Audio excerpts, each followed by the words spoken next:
I have a guest today by the name Emmanuel, who's a good friend of mine. Yes, yes, Emmanuel Bonnelus. Bonnelus, okay. Emmanuel Bonnelus. Thank you, bro. I do appreciate, man, you coming on to the podcast because you was on the previous podcast, episode 27, where we talked about Yeah, business credit. So today we're going to be touching up on personal and stocks today. So I'm excited to have great. you on the podcast, bro. And let me go ahead and turn it over to you. Appreciate you, brother, for coming on. Oh no, no problem. I appreciate you for inviting me for a second time. Kind of feeling like an MVP, so I'm ready to get the ball rolling. I'm excited to, bring some information to the people.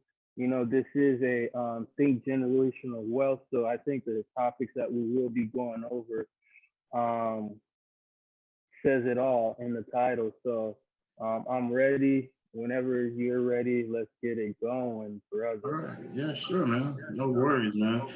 So, like, recently I've been on a podcast. I've been discussing a lot about credit, especially on the credit personal side of it. So, if you mind, let me ask you. So, what's your journey as far as credit on the personal side? What's your story behind it? Well, I think it's fair enough for me to come out straight out of the gate. Your boy has a 730, so um, I mean it's not an 850, but I'm just like everybody else. I have some bills I gotta pay. We just came out of a holiday season, Yep. but as far as my credit on the personal side, and the personal from my end, I think it's one of the most underrated tools that someone can use. And a lot of people have misconceptions and misunderstanding on how credit works.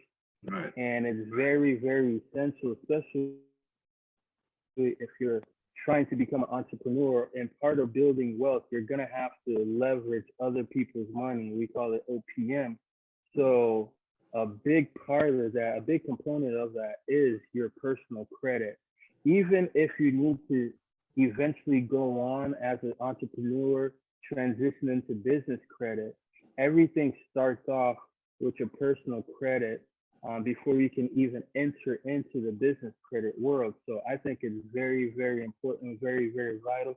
And that is why I am All right, cool. excited that you have me back on the platform to express the importance of personal credit. And thank you again for what you're doing for the community, my brother. Yeah, no problem, man. We're trying to get this financial literacy out, and we need more of us to be out there in the community to be educated one another. Because there's so much information out there, so we need to be able to centralize that information, and a few of us out there leading the forefront to be able to push this financial literacy. Yes, and I totally agree. I totally agree. I mean, there's enough nonsense that's being pushed out there, but I think this is very important, and this is something that we should even be teaching our kids as they're growing up, coming through middle school or wherever you're from in the country. I think they call it another name in on another northern part of the country, but Yeah. yeah, we definitely need to let our kids understand the importance of credit, and also as parents, as kids are growing up, there's ways that we can catapult them to having amazing credit by the time they're 18 by just doing a couple of things that we'll probably mention, such as authorized user without Mhm. even having a card, but being able to build that history along the side with you.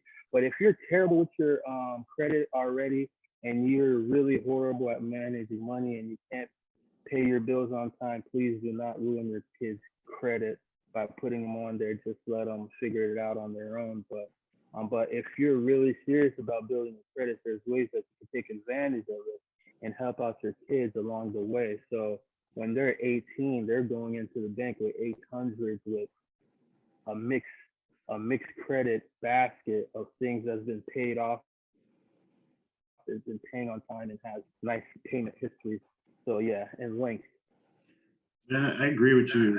I agree with you on that, brother, because that's a secret not a lot of people know about is you can actually add your kid onto your personal credit. And I'm glad how you emphasize if you're bad with your personal credit and money management, do not go through your kids' credit because that just be selfish on your end. So if you Yeah. decide to do something like that, get yourself, I call it financial suicide. We're not in the business of financial suicide.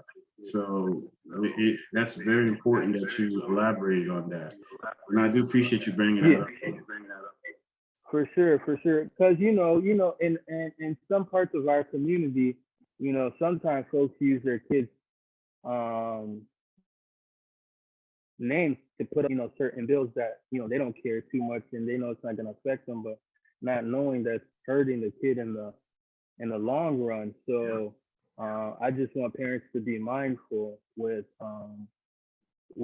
using their kids' credit history, and being mindful, making sure they pay those bills on time, and have on time payment histories, because it will come back and bite that kid in the butt, in the future. No pun intended.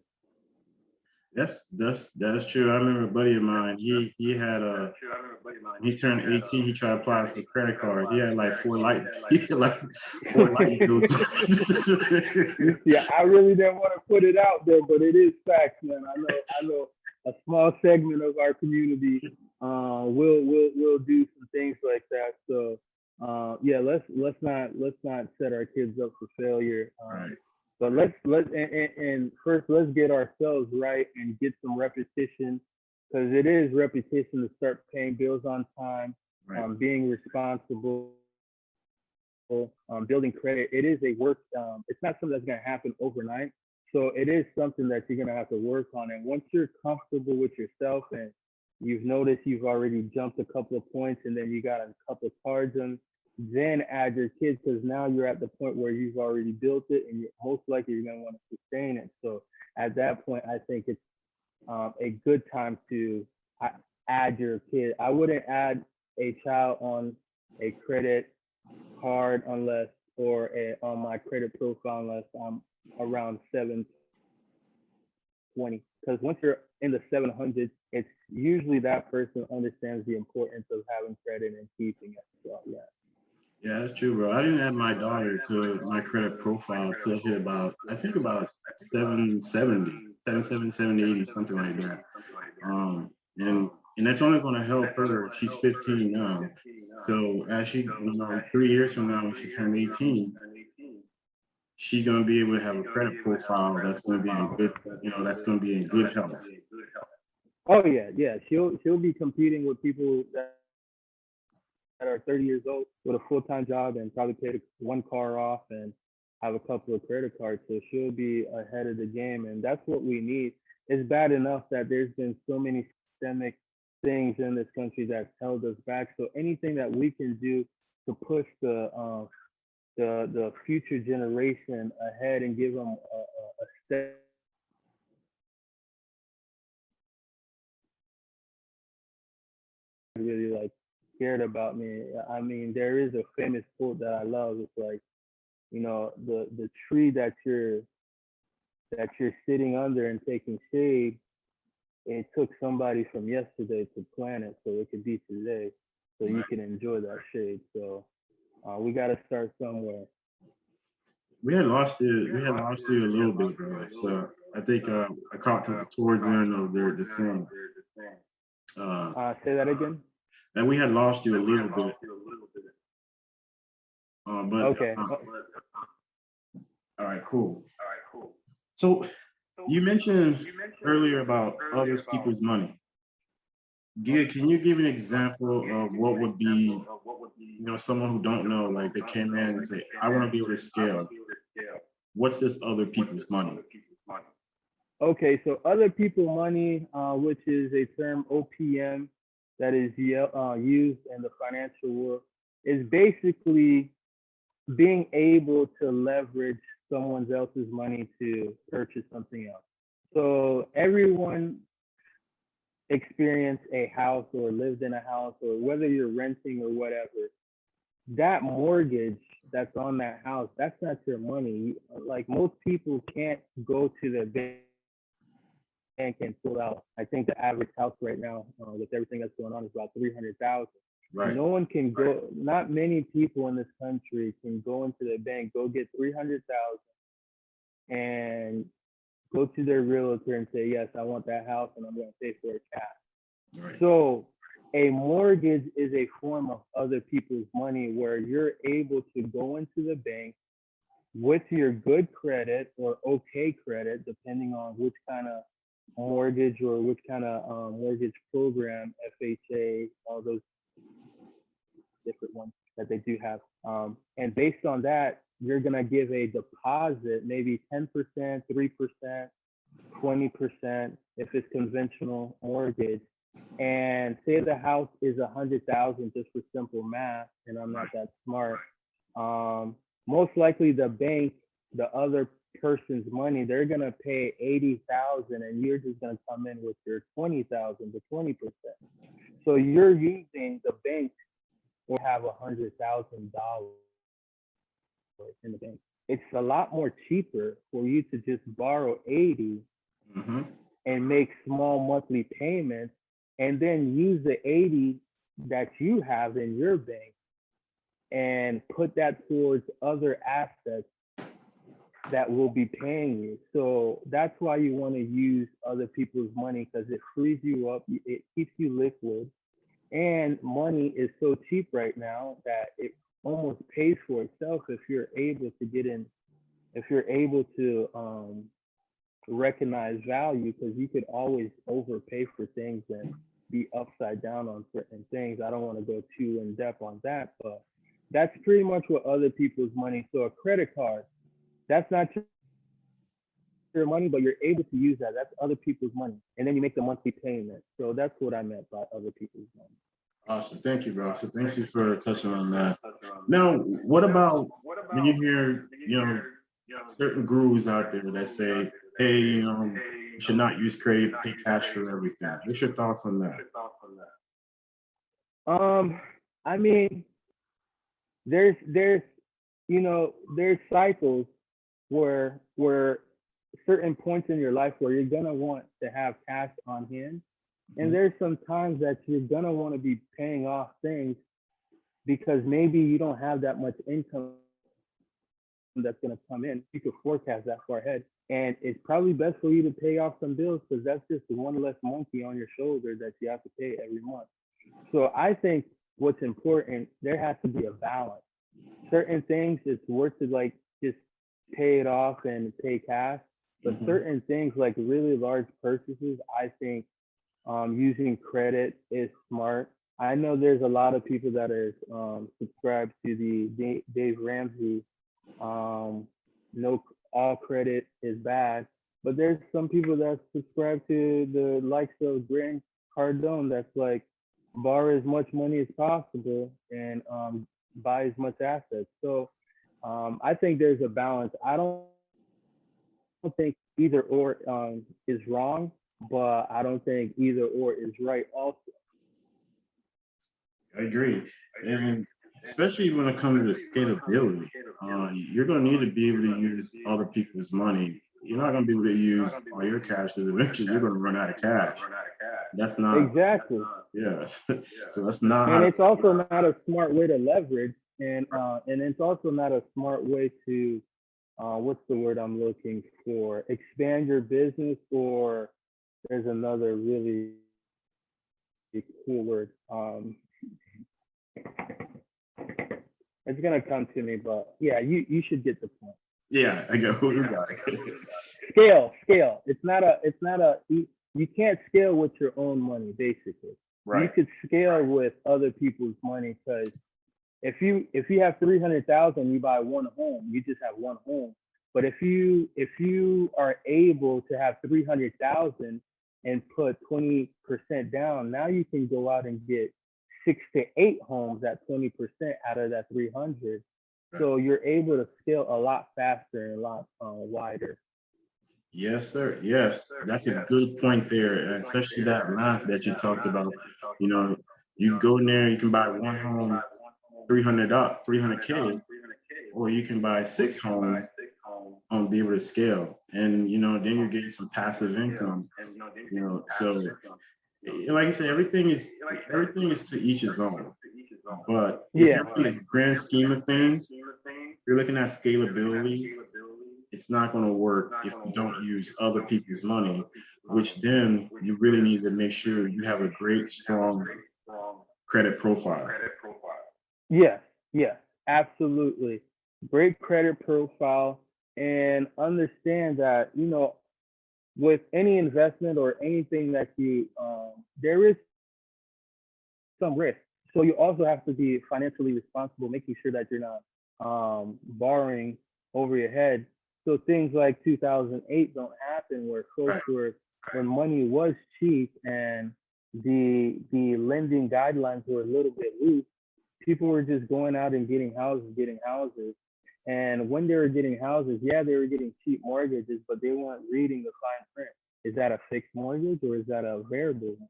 Right. So that's where a lot of people got hammered and crushed in 2008, because money was cheap and people were just giving out loans for whatever, and you really didn't have to have a strong credit history. But with new regulations, banks are probably doing the best credit applications that they've ever done. So we shouldn't have any issue there. But it's still your responsibility as a person to understand what you're signing and understanding the terms of the agreement and how you should be paying back these terms. Because you could go out and buy a house and you might want to pay it off in a year, but there might be a pay early fee, or maybe that's there might be a penalty for paying early. So make sure you read everything and you do understand what you're getting yourself into. Awesome. Thank you, bro. Yeah, that 2008, was pretty tough for a lot of people. And it's like you said, it's because, a lot of people miss on that fine print, where they're not getting fixed mortgage, they're getting variable. And especially, your income is not going up, staying the same, but your mortgage is rising. That's why a lot of people went into foreclosure. Yeah, exactly. And some people say, well, it's the bank's fault. Well, it really isn't, because, like I said, you got to know what you're dealing with. Some people just saw those really cheap APRs, 3%, 1%. But you got to understand those products are made for a category of people. Like a variable rate, for me, the only time I would possibly get into a variable rate is if I'm in fix and flip, or if this is going to be a short-term house that I'm probably going to refinance later. But because when you're on a variable, you got that, 1 year to 2 years where it's going to be cheap, and that should give you enough time to get out of that property. But if you're planning on living there for 30 years, 15 years, you definitely should be looking for only fixed rates, unless you have another plan. Once that rate is about to change, you're going to refinance and do it that way. So yeah. Awesome. Okay. Great, bro. So now we talked about credit. So I am something I've been studying for a while with stocks. I do invest in certain stocks. I use platforms like Fidelity and Robinhood. Now, as far as stock, right now we see the market, right? And the market is right now a bloodbath. But why do you, I know it's your content on Facebook. Why are you such a big proponent of stocks? Well, before we move on to stocks, I do want to let the audience know one more thing about credit. I think everyone should know about credit. 35% is payment history. Yeah. 30% is amount owed. 15% is the length of credit history. 10% is new credit. And then another 10% is credit mix. So credit mix is basically you have a mortgage, you have a car payment, and you have a couple of credit cards. So you can't just have one cable bill and think you're gonna get your credit's gonna go up the roof. You need a mixture so they could see how are you with managing different credit Right. mixes. So new credit, of course, is when you can't go out and just get 100 cards in 1 month. Think your credit's gonna go up. That's actually gonna negatively affect your credit. So you want to take your time and get about 2 to 3 every 6 months if you're gonna build it up right. 15% of it is credit length. So just because you got 10 credit cards, but if you only have them for 1 month, there's no history. Yep. So your history doesn't build really until like 6 months and to 9 months.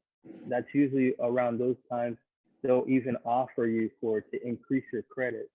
And like I said, credit, the amount you owe is 30%. So keep in mind, if you have $100 on a credit card, you should not be spending more than $30. You should Right. always stay under 30%.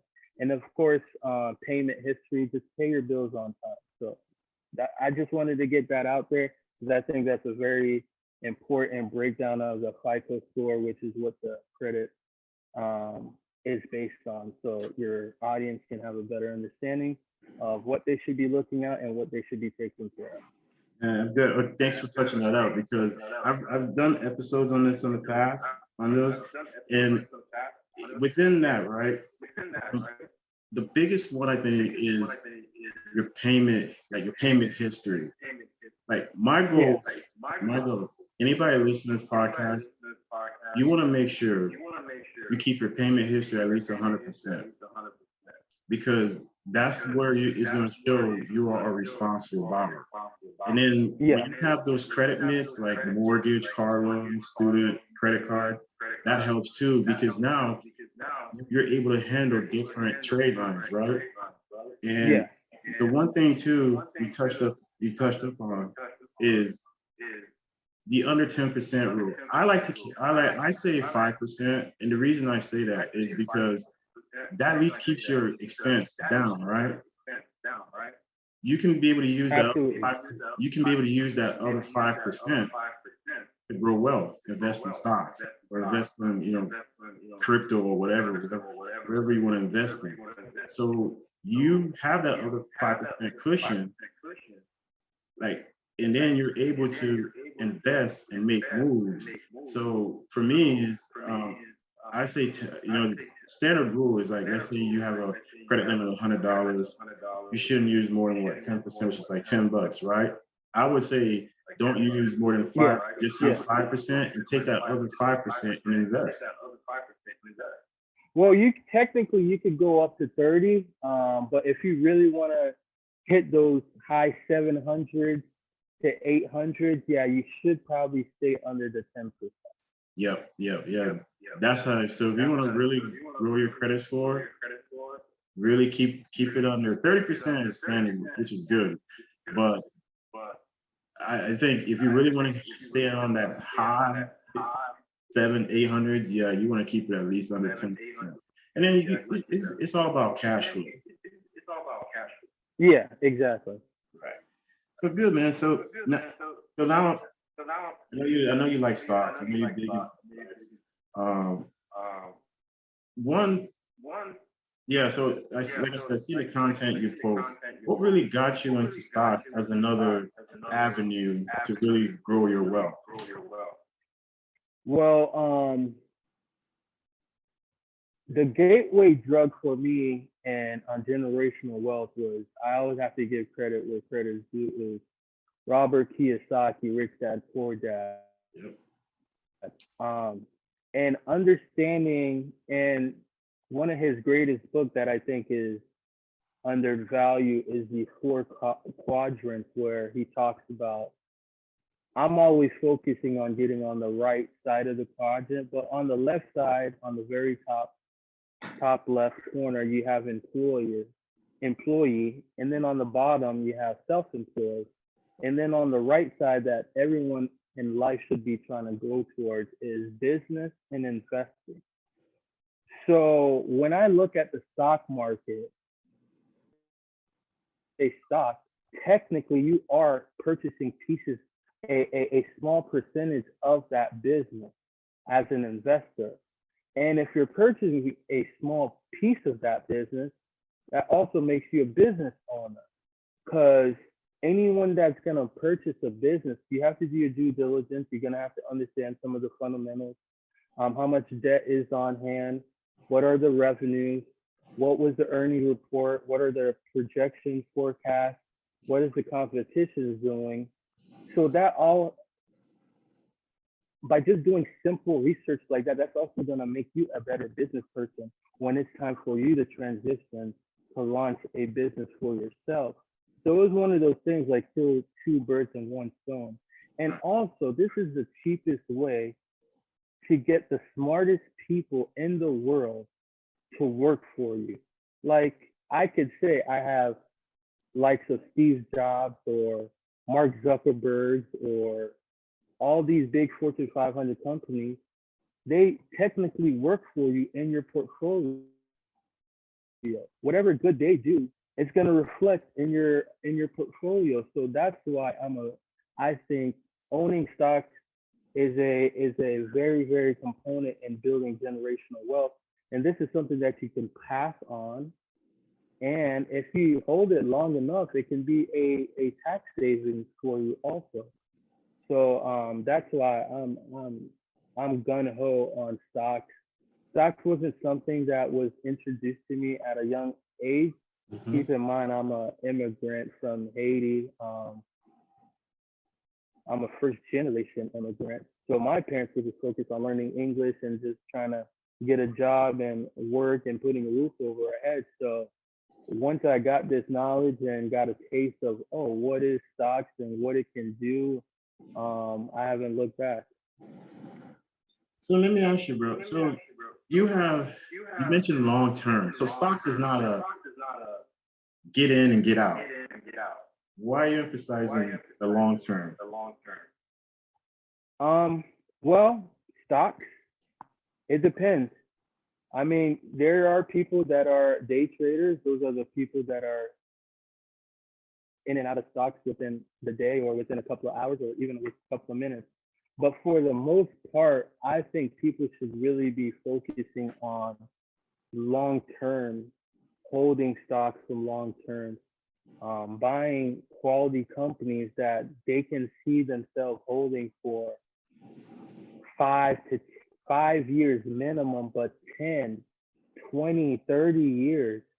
So you could really reap the benefit of these stocks. Because if you think about it, companies like Amazon, right?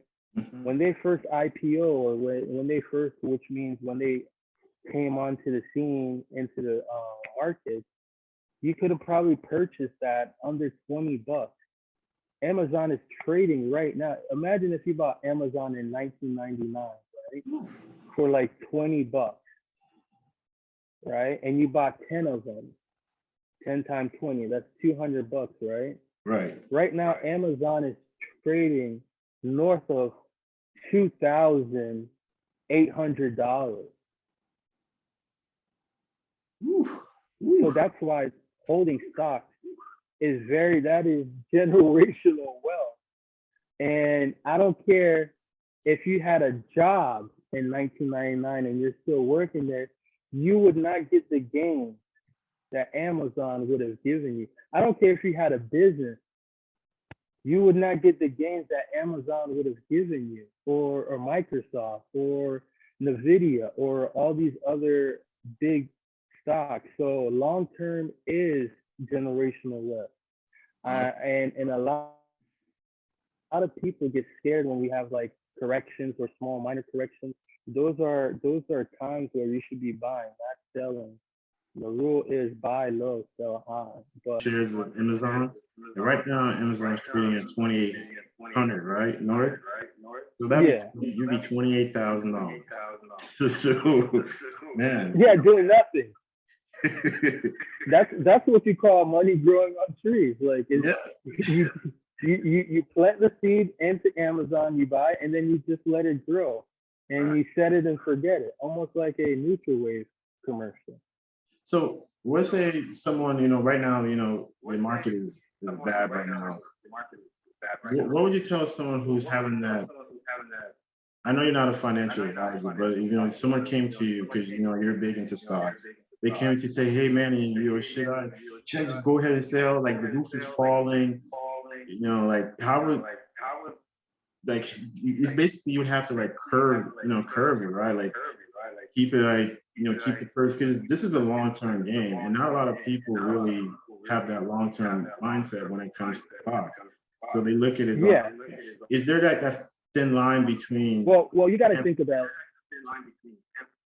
Go ahead. No, no, you're saying. Yeah, is there like that thin line between gambling and investing when it comes to stocks? Absolutely, absolutely, absolutely. Like if you're at home and your landscaper come up to you and start talking about this stock that he heard of, that's gambling.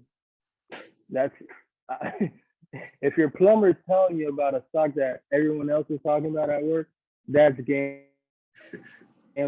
But if you're going on your computer doing the due diligence, going and looking up the stocks and looking up, their earnings and going on, Yahoo Business, even though they're not sponsoring this show, they probably should look into contact Amir, who's doing a great job over here. Plug. Thanks for the plug. Anything I can do for help. Hey, but yeah, if you're not looking up what was the year to date sales, how much do they owe, how much assets do they have, what are they investing in research and development, then yeah, you're gambling. But you should always do your own research. So it's very easy because keep in mind last year, 2020 and 2021, everyone was sitting at home, and this is when the meme stocks started coming out. This is when everybody knew about crypto. Everybody was the crypto whiz. Everybody knew that AMC is going to the moon. All these things, and it created a herd mentality. So I was looking at the numbers last year, 2021. We added 7.8 million new retail traders into the market. So this is 7.8 million people that's never been through a to them, this is a crash. They feel like this is the world's about to end, but this is not even a crash. Is when it's technically a crash or even a correction if the market goes down past like 20%. We barely went 10% and everybody's losing their cans. So this market has a lot more room to go down. So a lot of these people aren't used to seeing these, because keep in mind, all the stocks were on fire last year. So everyone was buying high. Right. And right now, at the end of the year, this is when people start taking profits because they made so much. And then there's so many new retailers coming in. They're buying, so they could sell and take their profit and reinvest. And then towards the end of the year, people are allocating, readjusting their portfolio. This is when big hedge funds are shuffling their cards and putting in different companies, rebalancing the balance sheet. And then it doesn't help that we have interest rate talks from the Fed. Mm-hmm. That's causing. And then keep in mind, we do in this country, we have a big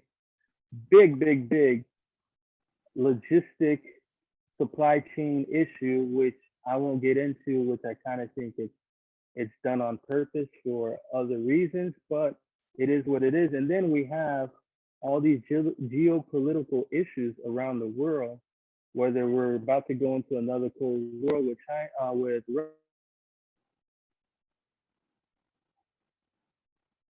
Russia, and we have China that we're constantly playing poker with or chess. So all these things play a big factor in the stock market. So as much as I champion people to go into it, but I also champion for people to be conscious and understand there is risk that comes with putting your money into the markets, but it's a risk that's well worth it to me.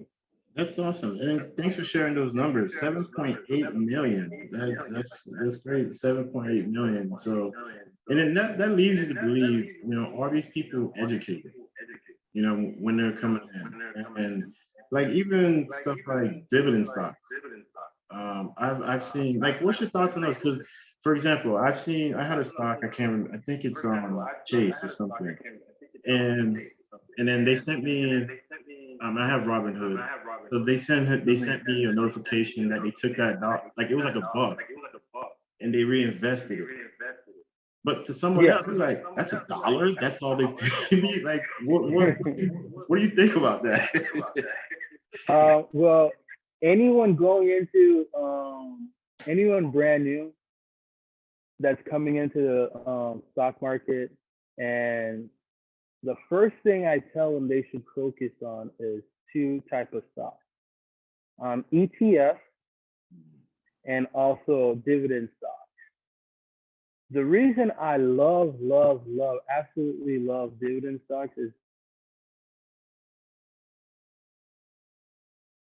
the dividend is based on yield. Now, dividends can be dangerous because there are some companies that pay, so you have to understand the ratio of how much dividend that they're paying out compared to how much money is coming in. Some companies are negative and they're still paying dividends. So companies like that, and they'll probably give you a high yield. They'll probably give you like 20%. Anytime you see those type of numbers, they're too good to be true. Too good to be true numbers. You probably should stay away from that company because common sense. How sustainable can a company lose money but keep paying money out at that rate? How long do you think that's going to last? So I tell people to look at things like, they categorize dividends where they have dividend aristocrats, they have dividend kings, they have different dividends. Now, aristocrats, I think, don't quote me because I know your audience is very savvy and probably going to do a lot of fact checks. But dividend kings, I think they pay their dividend and they increase their dividend for 10 years. So this is a company that's paying millions of people every quarter for 10 years and increasing. Aristocrats are companies that pay for 20 years. Those are like the Johnson and Johnson. Now, keep in mind, if the good thing about dividend companies is the longer they pay sometimes, the lower they'll pay as far as percentage because it's a lot safer.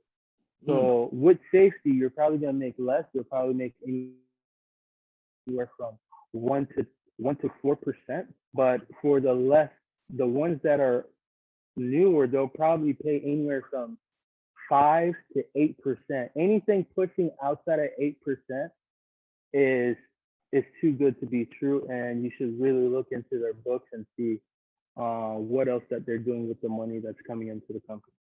Awesome. Okay, thanks, man. That was, I just took that note. Dividend and risk. I didn't even see that's good.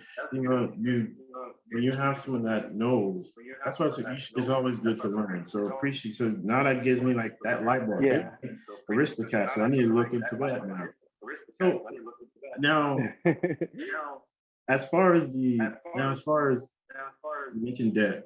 So like, how would someone brand new? And I know you mentioned Yahoo Business. Hello? Yeah, sorry about that. Yeah, it looks like we lost you, bro. Yes. So, did you hear my question? Yeah, you can hear me? No. You cut off right. Oh, okay. Yeah, I was Yeah, saying. I can hear you now. Okay, great. So, someone that's new. Someone that's new. How where would you direct them to when it comes to where they can go do their own research? I know you mentioned Yahoo Business, but what else? Yeah. I mean, they're not paying us, and I'll still say their names, and they should probably, like I said, reach out to Mr. Amir. He's doing a great thing. But you have sites like Investopedia. That's one of my go-to. Investopedia is basically the encyclopedia of investing. When you hear me say things like OPM, other people's money, or when you hear me say things like dividends or dividend aristocrats, or you can look everything, PE ratios, shares, ETF. Yeah, Investopedia is probably one of the go-tos that I always send people to go to do their research and learn. And part of this financial literacy is improving our vocabulary. That's all it is. This world, it's no different than any. It's like a job. Whenever you go to a new job, there's gonna be new acronyms, new names, new codes that you're gonna have to learn that applies to that new atmosphere. So coming into like the financial world, you're gonna have to learn new vocabulary, and that is one of the things that is highlighted and Rich Dad Poor Dad. Your vocabulary is what's gonna take you where you need to go. That's so true, man. So, especially you mentioned Rich Dad Poor Dad. It's funny you mentioned it. I just read that book, and the second time around, I felt like I didn't even read the book the first time.